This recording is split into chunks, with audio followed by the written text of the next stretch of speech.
O'Reilly. Are your wiper blades chattering, skipping, or squeaking? Don't let streaks or smearing on your windshield compromise your visibility. When it's time to replace your wiper blades, stop by O'Reilly Auto Parts and see our selection. Our professional parts people will even install your new wiper blades while you wait. Stop by O'Reilly Auto Parts today. O'Reilly Auto Parts. Outdoor adventure won't wait for engine problems. Things like hard starts, rough performance, and lost fuel economy are often caused by fuel gum and varnish buildup. Seafoam can help your engine run better and last longer. Simply pour a can in your gas tank. Hunters and anglers rely on Seafoam to keep their engines running the way it should the entire season. Pick up a can of Seafoam today at your local auto parts store or visit seafoamworks.com to learn more. There's nothing like snook hook sets at dawn or catching a tarpon in the moonlight. Find your next fishing trip made easy on fishingbooker.com and experience the magic of the Sunshine State or any other destination on your fishing bucket list. Book a blue water adventure in search of sailfish or go snapper fishing with the kids. With over 6,000 captains and trips to choose from, planning your next one just got a whole lot easier. Download the Fishing Booker app on the Google Play or App Store, or visit them online at fishingbooker.com to book your trip today.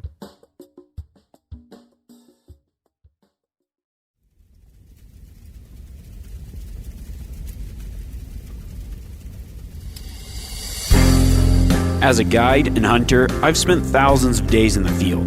This show is about translating my hard-won experiences into tips and tactics that'll get you closer to your ultimate goal, success in the field. I'm Remy Warren. This is Cutting the Distance.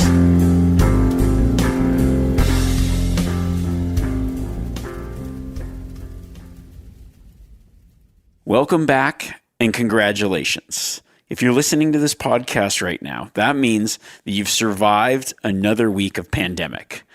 2 thumbs up, which is great because this week we're talking all things survival. So what are we going to cover? Biting the head off rattlesnakes, drinking your own urine? Not necessarily, but you should know how to survive, or at least have the skills and confidence to get out of a hairy situation, or at the very least wait the night out if need be. Honestly, hunting can take you to some remote country a long way from roads and civilization, but that's why we love it. However, there are some inherent dangers involved in the pursuit.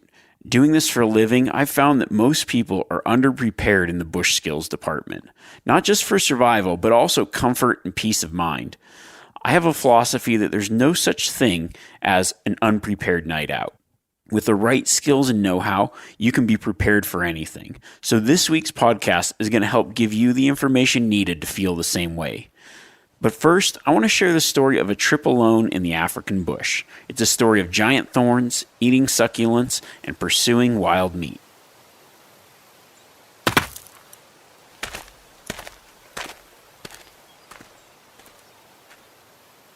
I personally really believe that hunting and just general outdoor skills go hand in hand. I think one of the best compliments I ever got from someone was just, we were out and about on a hunting trip, and the guy said to me, he'd actually been on a lot of trips with a lot of people, and he said, you know, there's just something about you. He said, one thing that strikes me is you're very, I don't know how to say it, bushy. Just having, and I knew exactly what he meant. He meant that I have a lot of just general outdoor skills where no matter the situation, no matter what we got in, he felt safe. And I feel a lot of that comes from the way that I interact with the outdoors, but also just kind of pushing my skills and testing my abilities all the time. This particular story takes place in South Africa. I was over there for a few months doing some work and visiting some friends, doing some filming, and just hunting around. And while one of my friends had some guiding work, I decided I was going to go out on this big piece of property that he owned and just kind of do my own thing, do some solo hunting. But what I really wanted to do was just to kind of live off the land in a place that I'm not familiar with. I didn't really have a cell phone. I just kind of wanted to go out. I had my tent and my basic camping hunting gear, but nothing real crazy. And just kind of live off the land. So before I went out, I met up with some local guys, some indigenous people of the area, and kind of just helped me understand some of the plants and survival tactics of the area, things that I could survive on and use while I was out there. I really wanted to be self-sufficient. I wanted to hunt for my food, forage for my food, and then, just enjoy the African savanna, or chaparral, I guess it would be.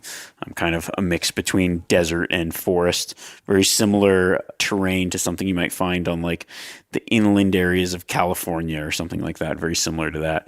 But I thought, okay, so I went out, I learned a few different plants that some of the natives use to survive on, a lot of succulents. One you actually see in stores a lot, they call it elephant brush, or just so many different kinds of plants and other things. So I got set up. I picked this good spot, and, my buddy just went off to work. I can't remember. He had a 10-day hunt that he was guiding. And so I kind of had the run of the place, walking around for as long as I needed. I actually had a 4-wheeler there if I wanted to rip around or get out of there, but it broke down the first day anyways. So I was just pretty much on foot from there, which suited me just fine. So the whole plan of the hunt was there was some kudu in the area. There was what I was really interested in, maybe kind of figuring out some warthogs or some bush pigs at night, just whatever I really found. Bush bucks were pretty fun to chase, some plains game, but really I just kind of was like camping, hanging out, living off the land, eating whatever I could find, and, interested in some of the plant life, some of the animal life. I'm doing some hunting as well. And I was actually filming for Solo Hunter as well. So I figured, okay, I'm going to self-film this. It doesn't have to be a full-on survival, whatever, naked and afraid style. But that's not the point. It's just to go out to enjoy myself and kind of test whatever skills I have. So one of the days I was actually out, and I had my bow and my rifle with me. How did it go? I was actually looking for this kudu. Came out in this little opening way across the valley. And if you don't know, kudu is like an elk-sized animal, big spiral horns, really cool animals. And for me, I was just kind of thought, okay, cool. I'm just kind of sneaking around the African bush with my bow, and get over there and end up not really making anything happen. But as it panned out, I thought, okay, well, I'm going to work my way back toward camp and try to get to camp right around dark, still familiarizing myself with the area. I didn't really have any GPS or anything like that, but there's enough landmarks and everything. I could easily find my way back. So I get back kind of toward camp, and I decide, oh man, I come across this downed, I guess it was probably like an acacia type tree, real thorny tree, and it was down and dead. And I thought, oh, perfect. I'm going to need to build a fire tonight. There wasn't a lot of good wood where I was at. And so this dead tree is going to be perfect. So I'm breaking branches down from this tree, and I grab this one big branch, just like the tree had fallen and this branch is up a little bit higher. And so I grab this branch and I'm pulling on it to snap it, because I'm just going to get a big old armful of firewood.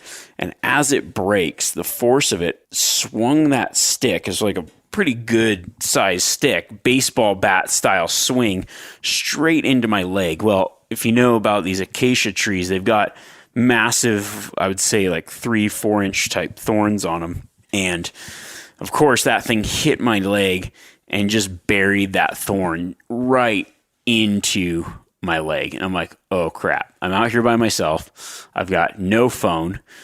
It's dark now. And I just it was a stinger for sure. So I'm thinking, all right, cool.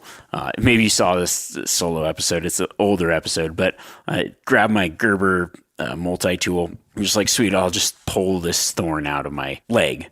So I go to start pulling it out, and it is not budging. And that thing hit so hard, it buried itself into the bone. And then with the way that it buried, it kind of created this suction. So I'm pulling as hard as I can, and now this thing is not coming out. Finally, I got it, kind of worked it out of the bone, but I was afraid of breaking it off. I get it pulled out. I'm actually filming the thing. I'm like, underwear shot, pliers, dark, alone in Africa style. Pull this thorn out. I'm like, all right, sweet. Now I got a little ways back to camp. Carry whatever firewood I have, get my fire started, and luckily I had my first aid kit. I put some antiseptic stuff on it. It was pretty sore and tender for a while, so I took a few Advil or whatever have you, and then went to bed. I'm not sure if it was the thorn in my leg or the who knows what, maybe too much I took some kind of, it actually wasn't Advil. It was something that I bought there.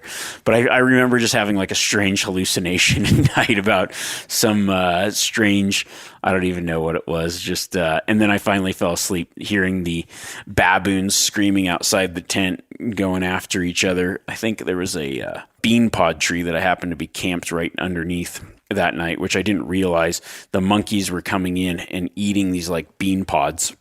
And I didn't even notice it when I set up my tent. And sure enough, it's like, that's where they wanted to be. And it was, I kind of realized there wasn't many other trees similar to this tree. And I just happened to have my tent right underneath it. So middle of the night, I mean, I wake up and it's just like chaos out there, like baboons making crazy noises, little vervet monkeys making crazy noises, all kind of congregating at these trees, fighting over these little bean pods that are all around my tent. I'm trying to scare everything away. I've got my gun right there. Like, what's going on, man? I don't want one of these baboons ripping through my tent, which I actually ended up moving a little bit later on, finding a little bit more suitable camping spot. So after that happened, I was like, all right, just take it easy. You're out here for a while. Don't do anything too stupid. But at this point, I just really haven't had any meat yet. So I'm eating these succulents, different little bushes, plants. And also, I watched the monkeys actually eat those bean pods. And I thought, yeah, dude, that might be okay. So I tried one. It's pretty bitter, but I figured it's probably safe if the primates can eat it. But I decided to actually just boil them. And those were not bad. They're fairly good. I also found some like prickly pears. I didn't even realize that there were prickly pears there. I cut into a couple prickly pears, and it had like this white sap, which I thought, white sap in cactuses generally kind of stay away. The prickly pear that we have in the Southwest that we eat has clear sap, but there was another prickly pear there that looked a little bit different. And I cut into that one, and it had like the clear sap is very familiar to what I'd seen around Southwest U.S., Arizona, and everything like that. So I cut some of that up, would cook some of that. It was pretty good. It's kind of like a bell pepper type flavor. Stalking along this little road then, I'm like, all right, I'm living off these plants, which is fine. I was doing pretty good, but I thought, man, it'd be great to have some steak. And then sure enough, this little diker comes out. And it's just this tiny little antelope. I'd say it's like the size of like a super large jackrabbit. This one was pretty small. At this point, it's starting to get dark. It's pretty close. I draw my bow back, and he caught the movement and turned toward me. I'm like, all right, this is it's not necessarily survival mode. I had food that I was eating, just wild plants. That's called speckboom or elephant plant. It's just like this. It's a succulent that you'd see at a store. I actually had one in my house after this trip that I kind of kept there just as a reminder of eating so much speckboom. But it's got this sour apple taste. You could probably find it at like a succulent shop or whatever, but it's got this sour apple taste, like pretty good texture. It's not bad. But when I saw that diker, I thought, oh, fresh meat, that's what I want. So I draw back, thing turns kind of toward me. I release the arrow, and they're so fast that it actually spun around, and I hit it perfect, quartering away. Ran into the bush, but I didn't. It kind of looked like maybe I hit it back, just the way that I saw the arrow, and I started to look and couldn't find it. So I pulled out of there, went to camp, thought, oh man, what are the odds that it's not going to get eaten by something else? Luckily enough, when I went back the next morning, I found it right there, not very far from where I left, but there's just no moon. My light battery was kind of pretty dim and going out, and I just thought, well, I'll just go back in the morning, and sure enough, it turned out it was a cold night. It was wintertime. Cooked up the meat. There's just like nothing better on those days where you've just been eating random plants you find to have some fresh camp meat. And that's, to me, just kind of getting back to the basics. It's not looking for the biggest animal. It's not anything other than just kind of honing and testing my outdoor skills, finding some plants I can feed on, being comfortable in the wild, doing something alone in a new and unfamiliar area, getting into a little bit of danger with the breaking the branch and a small kind of injury that could have been a lot worse, especially if it hit somewhere different. It's not necessarily a survival story, but it's just a story of building outdoor skills that, if needed or I was in another spot, would come in very useful in a different scenario.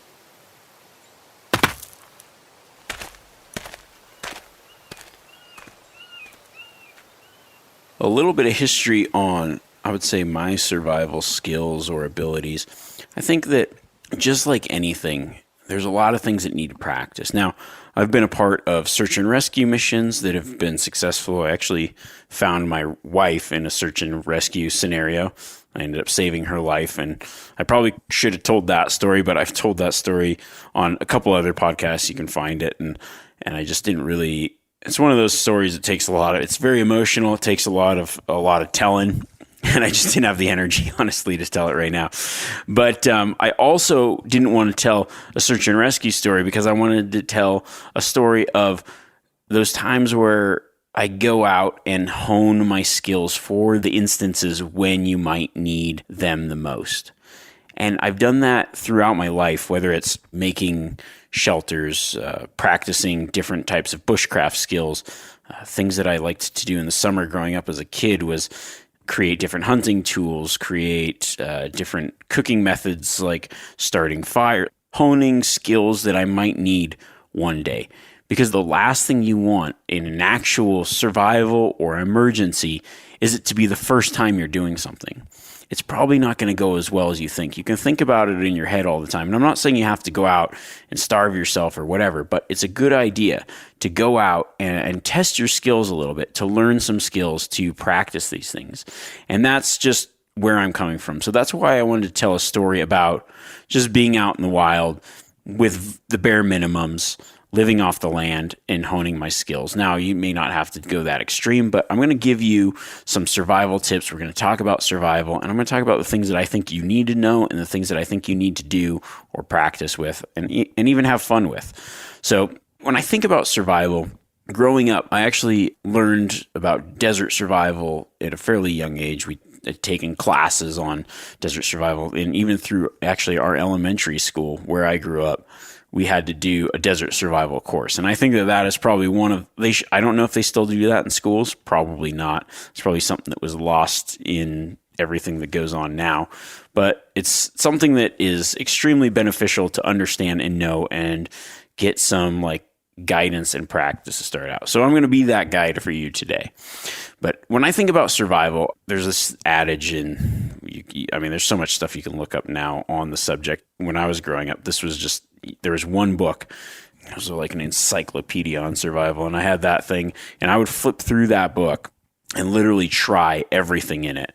And I think over the course of my life, I have done everything in that book at least once, probably multiple times. But if we're just talking about survival, we're going to talk about the rule of threes. So it's something where they say the things you can't live without with. So they go 3 minutes without air, 3 hours without shelter. That could be in like harsh conditions, 3 days without water, and then 3 weeks without food. So if you think about, the basic tenets of survival, the thing as hunters especially we think about is like, oh, I'm going to go get some food. Because it seems to me like hunger is that thing that kind of drives you, that you're always thinking about daily. You drink water, but you don't really think about, I'm hungry or I'm thirsty. It seems like hunger is like one of the main things, but you can actually survive the longest without it. Water is extremely important, but then you come down to, depending on the elements, shelter, protecting your body. So staying warm or cool, depending on the temperature that's out there. Now, I would add on one thing to that rule of threes, and in my opinion, it would be probably the most important. It'd be like 3 seconds. You can't survive 3 seconds with bad judgment, because sometimes decisions just come down to a thought or a decision that you can make that could actually put you in a worse position. So when I think about survival or the idea of survival, it really comes down to slowing down, calming down, thinking it out. That's your first step in any situation. And if you look at search and rescue, things that I've been involved with personally, as well as stories that I've read, most people have what they need to survive on them or with them, but they just either panic, they don't really analyze and know their gear and the many uses of it, or they do something extremely what you would call stupid.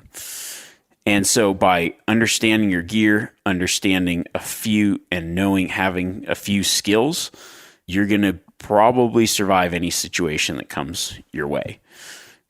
As a guide or whatever, I think a lot of people that I interact with don't have the skills that I think like I would deem necessary or things that I think are pretty basic. A lot of people may not know.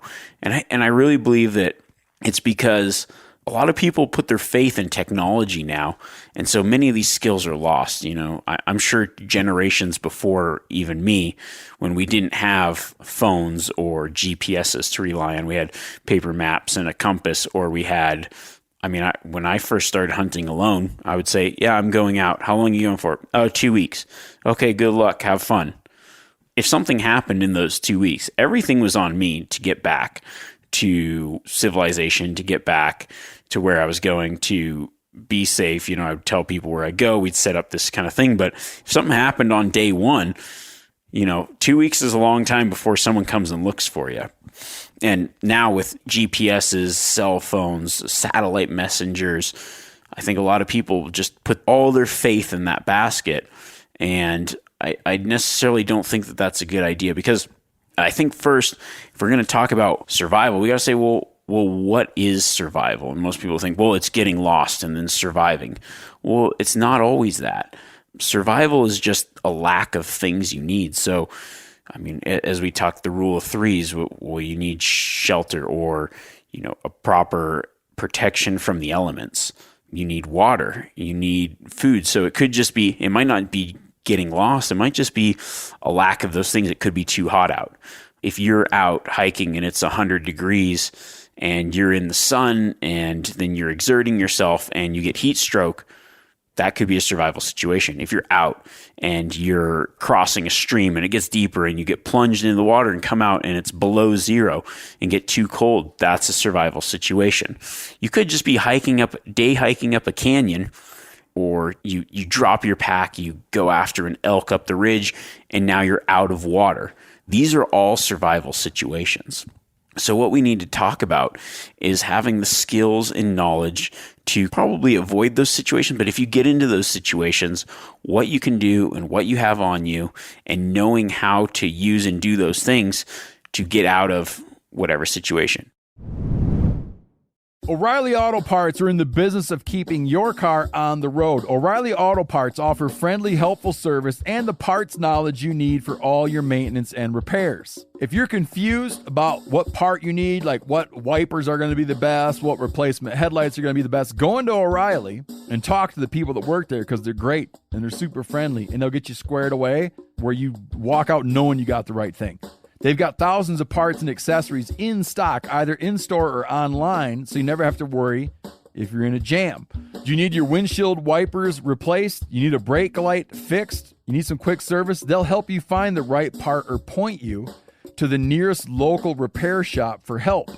The professional parts people at O'Reilly Auto Parts are your one-stop shop for all things auto do-it-yourself, and you can find what you need in-store or online. Stop by O'Reilly Auto Parts today, or visit us at O'ReillyAuto.com/MeatEater. That's O'ReillyAuto.com/MeatEater. We've all seen plenty of gadgets and fads come and go, but here's one product that stood the test of time: Seafoam Motor Treatment. Lots of hunters and anglers know that Seafoam helps engines run better and last longer. It's really simple. When you pour it in your gas tank, Seafoam cleans harmful fuel deposits that cause engine problems. I'm talking common stuff like hard starts, rough engine performance, or lost fuel economy. Seafoam is an easy way to prevent or overcome these problems. Just pour a can in your gas tank and let it clean your fuel system. You probably know someone who has used a can of Seafoam to get their truck or boat going again. People everywhere rely on Seafoam to keep their trucks, boats, and small engines running the way that they should the entire season. Help your engine run better and last longer. Pick up a can of Seafoam today at your local auto parts store, or visit seafoamworks.com to learn more. There's nothing like snook hook sets at dawn or catching a tarpon in the moonlight. Find your next fishing trip made easy on fishingbooker.com and experience the magic of the Sunshine State or any other destination on your fishing bucket list. Book a blue water adventure in search of sailfish, or go snapper fishing with the kids. With over 6,000 captains and trips to choose from, planning your next one just got a whole lot easier. Download the Fishing Booker app on the Google Play or App Store, or visit them online at fishingbooker.com to book your trip today. So if you ask me, hey, Remy, have you been in a survival situation? Yes, I've been in many what I would consider survival situations. There's times where I've been severely dehydrated and not had the proper water or been able to find water. There's times where one time in particular, I was crossing a river in New Zealand, got swept down the river, freezing cold, got out, had to go find shelter, make a fire, dry out. Storm came in. I mean, that's a survival situation. Now, was I scared or, it wasn't like being lost or anything like that. It was just saying, here's a potential threat and I just have the skills to get through it. So it was just, for me, I just considered it another day. Like I said, there's no such thing as an unprepared night. You know, you hear a lot of guys like you go out, they're planning on coming back, but you lose your way on the way back to the truck. That's what we would refer to as an unprepared night out. You weren't preparing or planning on spending the night out, but yet you're lost temporarily or whatever, and you got to spend the night out. With the right skills, it doesn't feel like an unprepared night. If you know what you're doing, you could just say, there's so many times where I'm hunting, and the style that I hunt would be like bivouacking, where I'm just going out. I might just sleep that night, get up and continue on. That's just part of what I might be doing. So it wouldn't necessarily be an unprepared night. So we're going to talk about, let's break down the things that you need to know to survive these situations that you're probably going to encounter at some point, big or small.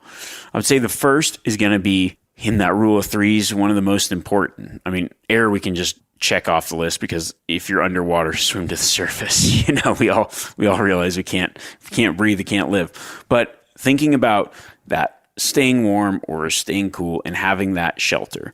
So number one would be building a shelter and building a fire. Fire in combination with shelter. Most of the time, hunters, we're hunting in the fall through early winter. That's probably one of the things that you're going to encounter at some point, being cold. You could get caught in a rainstorm, and then the temperatures could drop. You could be hiking through a lot of deadfall. Your clothes get soaked. It gets dark. Now it's cold. What do you do? Knowing how to make and having a fire. It's probably one of the most important outdoor skills that everybody needs to know. I'm always surprised at how many people have trouble starting fires in inclement weather, wet weather. It's a skill that I think a lot of people take for granted. It's because they think, oh, well, when you're at home, if you've got a fireplace, you start a fire, but you have all the things there. So I think the key to knowing and understanding how to build a fire is to first understand the materials that burn well in the areas that you're at, and then starting small to big and gathering all the materials and fuel ahead of time. Some of the biggest mistakes when starting a fire would be, starting it with the wrong stuff, trying to light the wrong thing, wasting energy getting it going and then not having enough stuff to feed it, or just trying to start too big and not being able to get it going because you have nothing to build on. When I go to a new area, I take my lighter, I find different materials that are similar to things that I have where I'm at. So if I'm hunting in the pine forest, some of the best fire starter would be pine pitch, stuff that burns for a long time, real hot to get it going. Pine needles, they burn hot and fast, burns like kerosene. But then there's other ways and places that you can find dry materials. Some of the mosses burn really well. Just stuff to start the fire. Now, if I go into a new area, say the Pacific Northwest, where it's really wet and like different types of trees and plants, well, I'll kind of try different things while I'm out there before I have to make a fire to see, okay, what burns well? Well, okay, the inside of this bark burns really good. I'll remember that. Oh, this moss on this particular type of tree grows really well. Oh, these dead leaves on this tree. Maybe I'm in a oak type forest. Maybe there's certain hardwoods that the leaves burn really well and long. So what I like to do is I just kind of find the materials ahead of time when I don't need to build a fire, just examining what's around my scenarios when I'm in a new area and the places that you hunt a lot. You should know the materials that burn fires really well. Like, what's the best fuel to build a quick fire? And then know how to keep that and look out for it. On late season hunts, when I'm elk hunting, I'm building fires like every freaking time I sit down, to be honest. If I'm going to sit down and glass for a few minutes, I'm just going to build a quick fire. And by doing that, I've got, there's probably snow on the ground and there's not a lot of fire danger of it spreading. Build a small fire, glass, warm my hands up, put it out, walk on. And I've done that so many times that you get good at building fires and building those skills and knowing what to look for.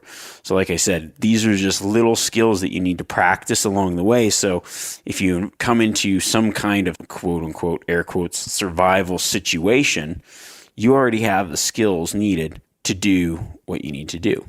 Now, the second part of that would be building a shelter.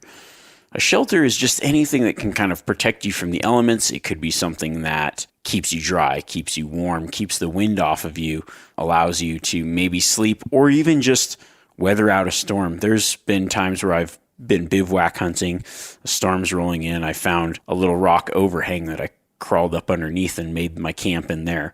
I didn't have a waterproof anything, but the storm comes through. I'm in my little bivvy underneath the rock, and then continue hunting or doing whatever. But also just knowing, okay, what do I have on me in my pack that I can use to build a shelter, or just maybe we'll call a shelter something that helps you keep you warm. So what clothes do you have with you? Your clothes can help be a shelter from the elements. What maybe do you have that's waterproof? Do you have like a garbage bag in your pack? What happens if you put your rain gear on and then used your pack as some form of shelter? Maybe you lean some sticks up against a rock and then cover that with pine boughs and bark. That's another extreme form of a shelter, like building an almost tent style shelter. There's so many different things like that while you're out there, summertime, like now's a great time. You're going to go out camping. Maybe you got kids, maybe you don't. You're never too old to go build a shelter while you're out camping or just hanging out in the outdoors. Doing these kind of things of saying, okay, in this area, what am I looking for? I've been out in the Nevada desert and built some just real cool, almost like tent style structures out of different kinds of pine boughs, sagebrush, piled it up, rocks, whatever. When I'm out hunting, if I'm getting into an area that's a long ways away or it's starting to get dark, I'm going, man, this is new. I don't have a GPS. These are skills that I've just kind of done over the years. I've thought, okay, what do I have in my bag? And while it's daylight, looking around saying, oh, hey, there's some rock rims over there. I bet you there's probably a pretty good spot to shelter in because the wind's coming this way.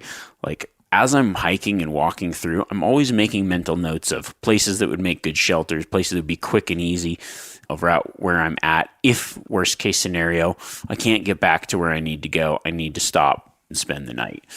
Most people get themselves in trouble because they go too far, they wander, they get lost when they really could just hang tight, wait a little bit, and easily find their way back in daylight. So I would say probably most of those unprepared nights are just people going, okay, maybe they went too far, they don't have their flashlight dies, they're whatever. They're walking around, they're going, I thought the truck was here, we should be back at the truck, and they aren't back at the truck. You've lost your way of navigating. You've lost your visual waypoints. Okay, maybe now is just the time to sit down, wait it out, and find or create some form of shelter, spend the night, and continue on in the morning. The thing about spending a night outside, it's probably going to be miserable, but it's just a night. Hopefully it's just a night. Hopefully you don't wander so far off that you get too far out of track and it becomes multiple nights. One thing is it's uncomfortable to sleep. If you're napping in the daytime, it's super easy. At night, the ground's hard, the ground's cold. So shelter might even be including making something to sleep on to insulate your body and, just protecting yourself against the elements, staying warm, moving around. It might be something where you get up, you're cold, you've got a fire going, you keep that fire going, stay warm, walking around, building the fire. Who knows, even just keep walking around, get your blood flowing, just so you don't get too chilled on those cold nights. Let's jump into the next thing. I would say it'd be finding water. A few podcasts back, I guess it was probably 2 months now, we talked about purification, filtration, etc. One thing you got to think about in a quote unquote survival situation, that might just be a situation where you're out hunting, you brought one bottle of water, you've gone 15 ridges now, and you're plumb out of water. What do? Well, you can find water, but is that water going to be safe and potable? I like to carry some things with me like iodine or potable aqua, or maybe even just, not every hunt you have water filtration with you. If you're backcountry hunting, maybe you left it at camp. Maybe on a day hunt, why would you bring your water filter? You just carry the water that you're going to use for the day, but you got in over your head and now you're out of water. Lately, I've actually been carrying my SteriPen kind of thing, but I always have a little bit of iodine in my first aid kit or some potable aqua tablets just for that, just in case. Now, if you do run out of that and you find some water that you aren't necessarily certain that is going to be clean, there's ways that you can look for water and clean water. What I like to do is like little seeps. I think about it like this. If like water runs through about 3 inches of some kind of soil, it's pretty much like some form of filtration, maybe not purification. So if you find like a seep where the water's running out of the ground, where the water's running under the ground and then back out, that's probably a fairly safe source of water. If it's something where you can dig down a little bit, that water fills up, you probably aren't going to have Giardia and other things in that like you would in a stagnant pond in maybe a big stream that has beavers, stuff like that. There's a lot of water sources that I've drank out of over the years with no ill effects. Now, I'm not saying, yeah, go for it, and then you get sick and you blame me. You got to use your judgment, but there's ways to find water that may not necessarily need filtered, and I drink those a lot. But if I'm worried about it, then I'll always go the filtration route or purification route. Iodine or some kind of drops works good. If you don't have that, maybe who knows, like something went wrong, you're in the backcountry, you've got a water source, you need to filter your water. I've made filters before many times. Charcoal filter is a good one. Like most of your pump filters actually filter water through charcoal. So what I would do is take you need 2 bottles, like a water bottle and another bottle or whatever. And sometimes just like a disposable, plastic water bottle works good for this. Sometimes I'll throw one of those in my pack as like an emergency water. So I got my main water. That one's like hidden somewhere in case I need it, but it's also good to mix drink mixes and use as a filter. So you'll use some kind of cloth and then start out pouring water over the filter into your cup with like cloth with say like rocks or stones in it, something that's clean, not dirt, like gravel, something. That'd be like the first step. The second step would be breaking it down a little bit more, like some sand. The dirt's kind of been taken out of it, but washed out sand, pouring that over so it drips through, say like a t-shirt or something into the other water bottle. And then the last step, you take that out and then just using like from your fire, the charcoal pieces, breaking up the charcoal into a lot of pieces and compacting it into your shirt and then pouring water over that and let it drip through into your other water container. Now, the first couple times you do it, it'll actually be like pretty sooty, pretty dark, but you can keep doing it a couple times, clear off a little bit of that, get some of the ash off the charcoal, and it will filter it at least and be better to drink than just stagnant or untreated water, worst case scenario. But also knowing like the type of environment you're in and ways to find water in emergency situations is great. In the desert here, I've done things where we've put like bags over leaves and stuff at night, with high and low temperatures, high desert. You kind of get some condensation in that and it can build up some water. Honestly, it's not a lot. Water over plants, like trapping condensation, kind of sucks. That's like a worst case scenario. I mean, if you're hiking and hunting, it's probably not going to be your best option. But if you're out of water and you've got no other options, it's something to think about, and at least understanding those tactics. A key skill to have to get yourself out of a situation. Maybe it is one of those situations where you went in somewhere, who knows, your GPS, your phone dies, you got turned around. How do you find your way out? Well, knowing your directions to safety before you go somewhere is a huge thing to keep in the back of your mind. So before I go into a new area, what I like to do is say, okay, which direction am I going in? Like look at a big overview map and understand the way that the mountains go and where am I going? Then also know, okay, well, the waterways that are in this area, are they flowing to a main waterway that's flowing to a way out? What happens if I go over the ridge? Where's that waterway flowing? And understanding that at least you have in your mind, okay, all the waterways go to this main waterway. So following water is a great way to get out of places. It's not necessarily always the best way. Like if you are in an area where you go up over a ridge and now it's kind of more of a divide where everything on the other side flows to some other waterway that's way away from where you're at. But does that get you out? Just knowing that going in of like, hey, worst case scenario, I can follow the water to safety. Or knowing, okay, the way the mountains are, the way the canyons run, if I get over on the other side, like just understanding the big picture of where you're going. My dad, it's a story he tells a lot, but it's before I was born, got into a situation where he pretty much got lost. Not pretty much got lost. He got lost. And the only way he found his way out was just following the water out. Finally led him to a road. And on that road, his dad, who was an outfitter, my grandpa, who was an outfitter at the time, was just running up and down the roads at night, like pretty much all day, just looking for him. And happened to be, my dad sees this light, waves it down, and it's my grandpa. So, following water can be a way to get you out. It can also be a way to get you into a worse situation. But if you have that knowledge of the area you're going into, the big picture of it, what happens, have those worst case scenarios. Like if you get lost, like you can't find your way back to the truck, how can you find your way back to somewhere where you can find your way back? And knowing that is a great thing before you even get into the area. Survival, I feel like, has been overused, the term, a lot. There's so many shows about it. There's so many quote unquote experts about it.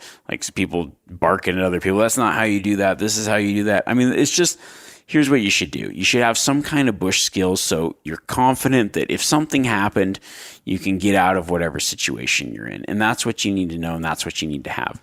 And those skills, honestly, the best way to get them is to just, while you're out doing activities, while you're out hunting, while you're whatever, use those skills in times when you don't absolutely need it. I mean, it can be really fun. There's a lot of things that I like to do. I mean, I'll build shelters. I love making like clay bank ovens where I can, smoke. Actually, like one time in Alaska, man, I made this awesome oven out of the tundra and smoked a bunch of ptarmigan that I got with my bow while out there, and even some sheep meat. So it's like, there's a lot of things you can do while you're out and maybe after the hunt that's fun. It's like kind of builds to the experience. There's been times where I've just gone out in the summer and caught fish with no tools, just my shoelaces, taking the paracord apart, using that, making a stick hook and catching some bait and catching a fish.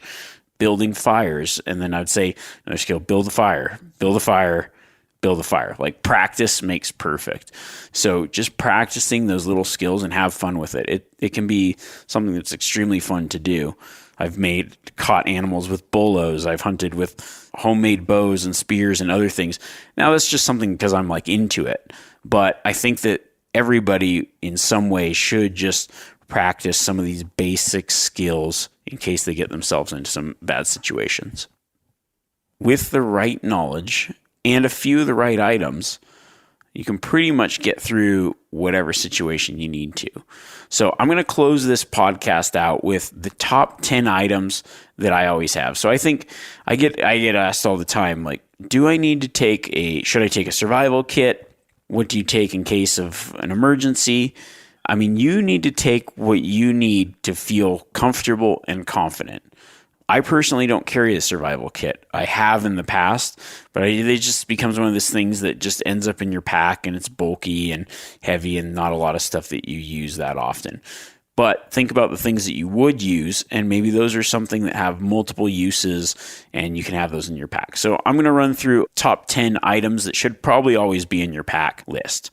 Fire making. So it's going to be some kind of fire starter, a lighter, and maybe even a secondary source if you want as well. Or I like to keep a lighter in my pocket, and I have one in my pack, or I always keep one in my first aid kit. Well, actually, say first aid kit number 2.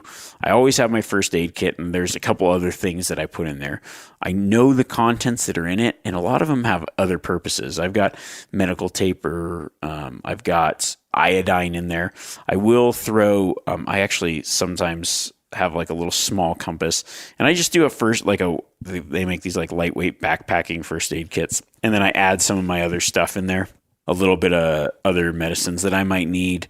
That small compass, like a little baggie of potable aqua, and a lighter.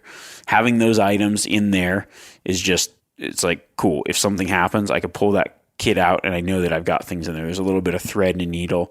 I mean, I could even use that needle to make a fishing hook and other things. So that little first aid kit has some of the things that I like. Now, out of that first aid kit, some of the, I guess number 3 would be those potable aqua or water purification tablets. Number 4, a knife or multi-tool. You need it for hunting, but man, that thing has so many uses for survival or just comfort situations.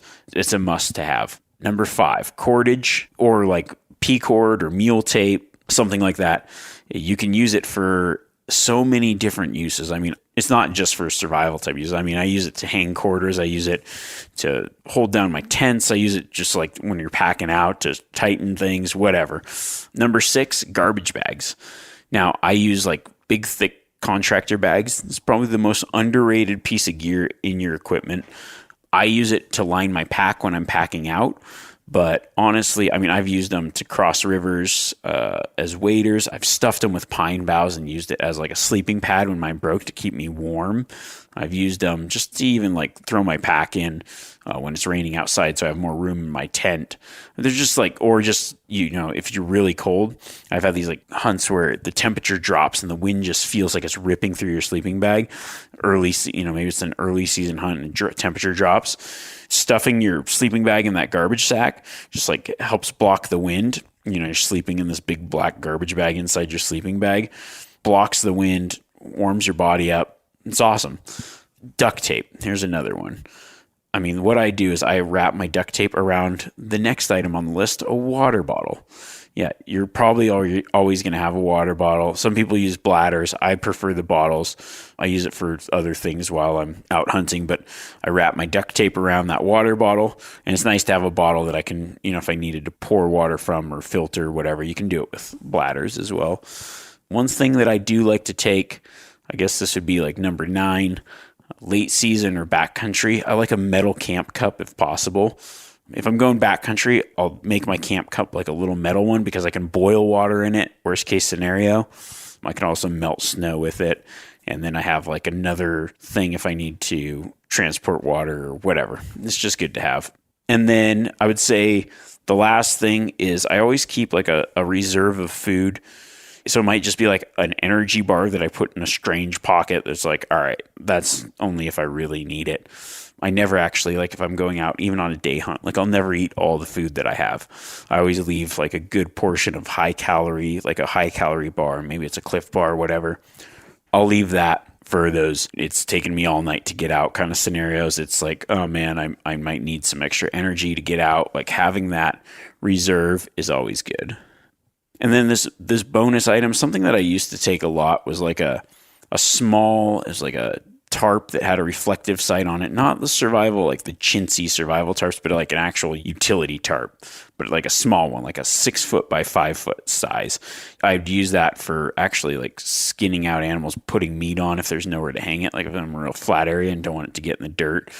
Now I carry game bags and everything, but that was something that I used back in the day a lot. But it also gave me great peace of mind for having something for signaling as well as, you know, wrapping around me or building a shelter. So anything that you think you might need to be comfortable, go ahead and take, but understand what's in your pack, what you've got, and how to use those things. Then do some practicing and put what you have into practical applications. And that way you'll never have a night, whether you planned on it or not, that is unprepared. I hope that helps you guys. Maybe gives you something to do this summer, or while you're in quarantine, go do a little bit of fun survival thing. If you do something, tag me in it. I'd love to see it. It'd be cool to share some of that stuff with everyone else. So appreciate all the interaction I get with everyone. I look forward to seeing what everybody comes up with. It'd be kind of cool to check that kind of stuff out. I think next week, maybe let's talk about some essential gear. Gear's like honestly the number one thing I get asked about. So I was thinking about doing a day hunt pack dump, and then maybe like a multi-day, 5-day kind of pack dump, and comparing the two, what I've got, the essentials that I have. So yeah, I think that'd be good. Yeah, if you think about it and you don't subscribe, you know, I've said it a couple times before, but it helps us out. So do it. That'd be sweet. I don't like telling people what to do. Don't do it if you don't want to do it. But if you want to, that's cool too. So until next week, everybody stay safe and survive. Catch you later.